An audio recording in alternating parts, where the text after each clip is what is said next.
阿达尔身边那个奥克卫兵是个爱好和平的奥克，他觉得现在有家有稳定的生活很好，没必要再打仗了。阿达尔解释自己有责任为了这些奥克儿子们排除危险，儿子们要听话就好。谁说长得丑就不能爱好和平呢？而阿达尔这种口口声声为你好的领导多半都是骗人的。幼稚的小奥克。然后旁边什么？一个奥克怀抱包裹。那是女奥克，还抱着一个小奥克，奥克的一家。那个包裹里的小奥克不敢想长成什么样子，但奥克妈妈真的太丑了。这个情节真的一言难尽。然后我忽然走进营地，一个巨人，山岭食人妖，他的小围裙上还挂着一串骷髅头，叮当作响。食巨人杀手，龙骨掠食者，戴莫德。大家好，欢迎来到露天电影院，我是吉利波。我们继续《力量之戒》第2季的第3集。哎呀，这开始真的太搞笑了。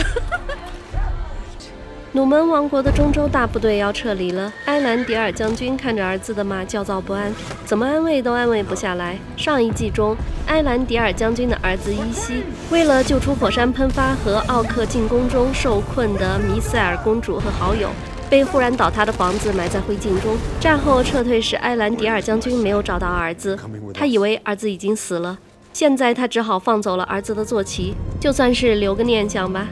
马跑回伊西被埋的村庄，逃脱了奥克的追捕，找到了躲在山洞里的主人，但他的主人现在被蜘蛛精困住了。和他一起被困住的还有一个奥克。伊西在设法逃出时，不小心把奥克也放了出来。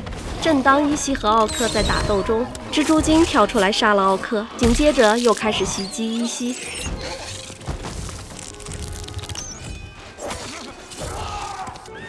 最终伊西逃了出来，精疲力尽的他准备喝点水，结果发现水塘里飘满了死尸。虽然没喝成水，但他捞起了剑和靴子，让他至少有了简单的装备。失去大部队踪迹的伊西漫无目的的四处游荡，在一片树林里发现一个被打劫的车队残骸，他警惕地下来搜索，没想到被躲藏在车下的一个人类女孩小翠捅了一刀。小翠马上认出伊西是来自海里的臭海人，这个绰号真是充满了鄙视和嫉妒。他问伊西是否是要去海边，然后遗憾地告诉伊西，他刚从海边过来，那里什么都没有，他只找到了一张地图。伊西拿过来一看，很肯定那是老爹埃兰迪尔留的，图中显示一个叫佩拉基尔的地方。小翠是去寻找未婚夫，于是两人结伴而行。很快他们就在山顶看到了佩拉基尔，可惜那里一艘船都没有。然后他们遇到了一个奄奄一息的老头，善良的伊西不顾小翠的阻止，上去与老头搭讪，结果遭到了袭击。原来这些人类都是宣誓向埃达尔效忠的叛徒，对方人多势众，两人很快就被制服，马也被抢了。他们要处决伊西时，一个精灵忽然出现了，用精准的箭术啪啪啪就射死几个。骑在马上的一溜烟就给吓跑了，正是黑精灵亚龙。伊西一眼就认出了他，在那场村庄保卫战里，两人身为同一阵营见过面，但亚龙很冷漠，警告他们这个树林里都是奥克和他们的爪牙。他正要回佩拉基尔去，说完就背上一捆柴走了。伊西想要救回艾玛，但还是决定先跟着亚龙去佩拉基尔。原来亚龙冒险捡柴火是为了给温姐操办葬礼。在上一集的村庄保卫战中，温姐被箭矢射中，最后一次出现是在火山爆发前的伤兵营里与儿子重逢，没想到最终还是重伤不治。亚龙迟迟不肯烧掉爱人，温姐的儿子上来果断地点燃了柴火堆，充满了愤怒。亚龙为了安慰他，说起精灵故国贝列瑞安德的覆灭，以此警告西欧，复仇的怒火会导致自己走向毁灭。西欧认为母亲已经死了，亚龙也没必要装慈父给自己说教，从此就分道扬镳吧，然后转身而去。但西欧对年龄相仿的伊西很友好，不仅帮他治疗伤口，还打算帮他找回艾玛。两人约好夜黑风高之时在村边见。夜晚，伊西如约来到，发现小翠正独自坐在火边。他向小翠聊起了自己的往事。他的母亲在他年少时为了救落海的他而淹死了，所以他很希望成为一个佼佼者来匹配母亲的付出。听到这番话的西欧更是同病相怜的感觉。但小翠安慰他，他的母亲只是因为爱而付出生命，并不是为了交换一个出类拔萃的儿子。这种见识让依稀颇感意外。当依稀和西奥离开后，小翠拿出烧红的匕首，试图消除自己背后的效忠阿达尔的印记。怪不得他那么了解那个老头的陷阱啊！也许他扎依稀那一刀也不是什么误会，而是援军卫道士的临时谎言呢，好黑暗呢。依稀跟着西奥在树林深处找到了打劫依稀的那伙人和马。西奥为了引开这伙人的注意力，上前谎称自己也是阿达尔的效忠者，结果被识破了。千钧一发之际，这个爪牙营忽然被突袭，西欧趁乱逃跑，没想到被一个巨人抓住。成功拿到马的依稀听到西欧的呼救，他勒马相救。这个巨人难道是阿达尔找来的食巨人食人妖？可是他没必要杀阿达尔的效忠者啊，不会是树人什么的吧？看来这里留了一个悬念。努门王国的这场中州出征很失败，女王瞎了眼睛，埃兰迪尔失去了儿子，大家都在一片悲哀中举行葬礼。女王只能靠埃兰迪尔做自己的眼睛。失去儿子的贵族女人上来就扇了女王一耳光，但女王选择原谅她。堂弟法拉宗忙着张罗新王的加冕典礼，摄政女王米瑞尔将成为新的国王。他试图试探女王的立场，米瑞尔像父亲一样选择了忠贞派，而且他对法拉宗充满警惕。法拉宗一直有取代米瑞尔的野心。虽然经历了这场貌似失败的中州之战后，大部分反战的贵族和失去家人的民众开始支持他，但这依然不足以给他足够的实力一登大统。可是一个人的出现却有可能改变这一切。一个年轻的女孩，她是法拉宗儿子的女朋友，同时也是艾兰迪尔的女儿埃雅瑞恩。作为工匠协会的一员，她曾在老国王临终时为老国王画画像，并意外发现了阁楼上那个预知未来的魔法石。魔法石里的秘密也许可以改变眼前的状况，不过这枚魔法石藏在只有米瑞尔的手镯才能打开的阁楼里。然而现在那个魔法石丢了。这里回顾一下努曼诺人的背景故事。努门王国分为两大阵营，一边是渴望追求永生不死的中王派，中王派仇视众神维拉和精灵，法拉宗就是代表人物。他现在是摄政公主米瑞尔的辅佐大臣，也是米瑞尔的堂弟。另一派是坚守对众神的信仰、亲善精灵的忠贞派。死去的老国王，也就是米瑞尔的父亲，以及米瑞尔本人，还有艾兰迪尔将军都属于忠贞派。皇宫中有一棵白树，名叫宁洛斯，它是精灵送给努门王国的礼物，作为精灵和努门王国世代友好的证物。每当黄昏来临，就会开出繁花。但随着努门王国与精灵的疏远，白树开始凋零。老国王曾预言，如果白树死去，那么努门王国也将气数将尽。而这个预言大概就是来自那块蓝色的魔法宝石。米瑞尔如期身着白色长袍举行登基典礼，白色就是忠贞派的代表。正当他要拿起象征权力的权杖时，人群中爆发出反对的声音。大法师大声呵斥，要求肃静。女王借此机会发表演讲，希望所有人化悲痛为力量，为了努门王国的未来团结起来，并表示自己愿意倾听所有人的意见。话音刚落，艾兰迪尔的女儿埃雅忽然抱着魔法球出现，她高声指责米瑞尔就是骗子。国王临终时告诉他那颗魔法石的事儿，所以他知道女王米瑞尔完全是被魔法石给迷惑了，在魔法石的蛊惑下发起了这一场帮助精灵而战的中州战争。说罢就把魔法石丢在地上。法拉宗假装反对道，女王不会被一件精灵的法器所蛊惑，让士兵把魔法石拿去销毁。没想到米瑞尔连忙阻止，并承认这颗帕兰提尔就是他的。这一下众人哗然，女王被精灵蛊惑的事实无可辩驳。埃兰迪尔想要帮女王捡起石头，却被石头的法力震开，一下子登基典礼变成了骚乱现场，人们高呼着推翻女王。埃兰迪尔试图拯救女王，却没有办法靠近。这时一只巨鹰从天而降，所有人都被震慑住了。本来这是女王登基的重头戏，没想到法拉宗大步直奔雄鹰而去。他的拥护者开始高呼法拉宗，造成一副巨鹰是为了法拉宗而来的假象。巨鹰嚎叫了几声，无奈离去。法拉宗如愿登上了王位。巨婴和魔法石帕兰提尔。一说到巨婴，就要说风与空气之神漫威，漫威也是维拉之王，这个名字和漫威公司同名哦，大概是巧合吧。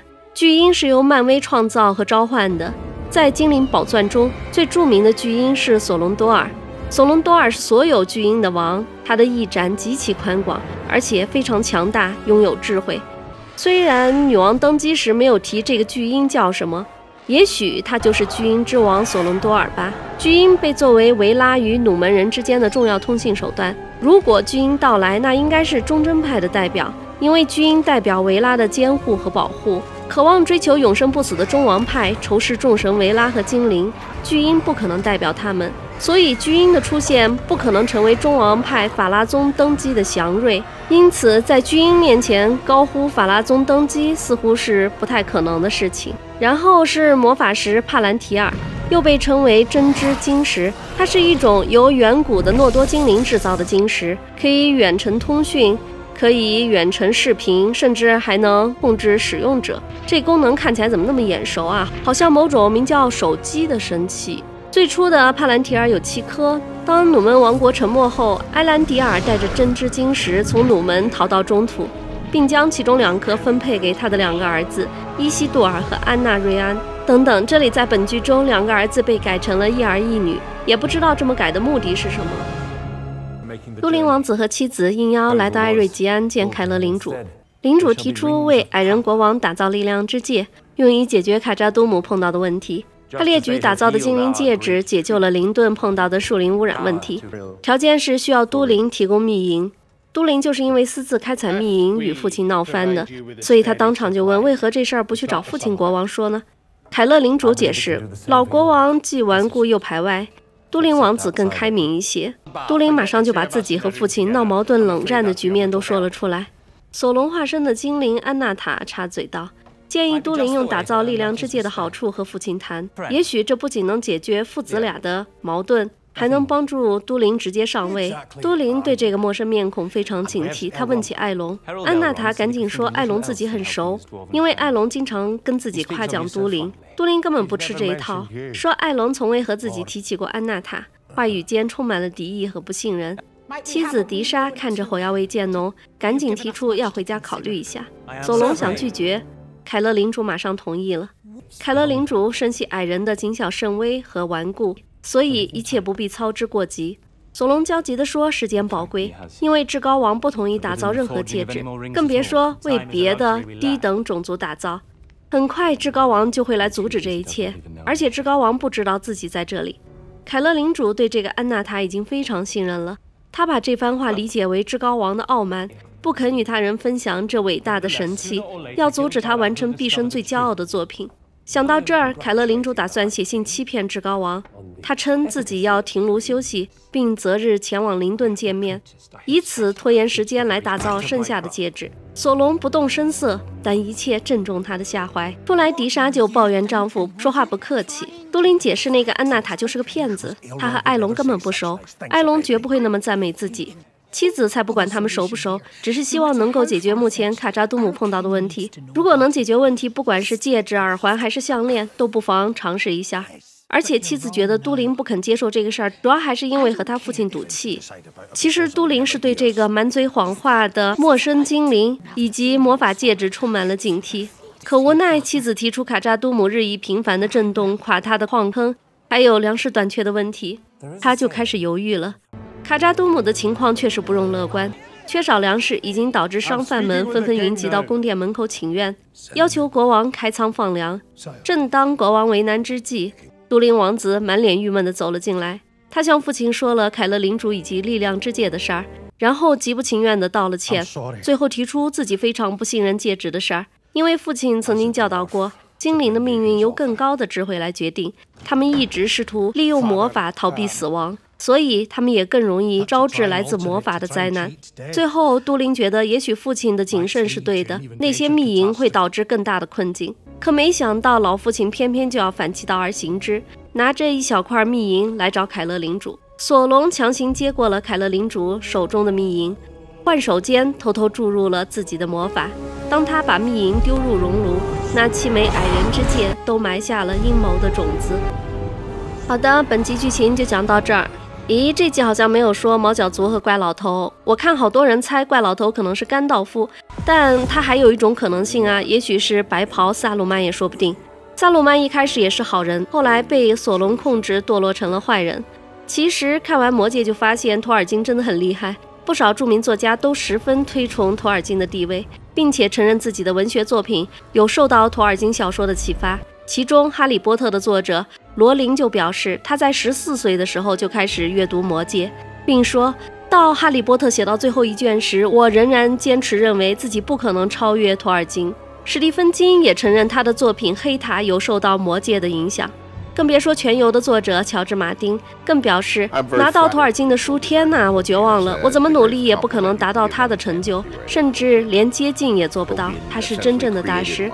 他还指出，魔戒里甘道夫之死的情节深深影响了他的写作，我想大概是雪诺之死吧。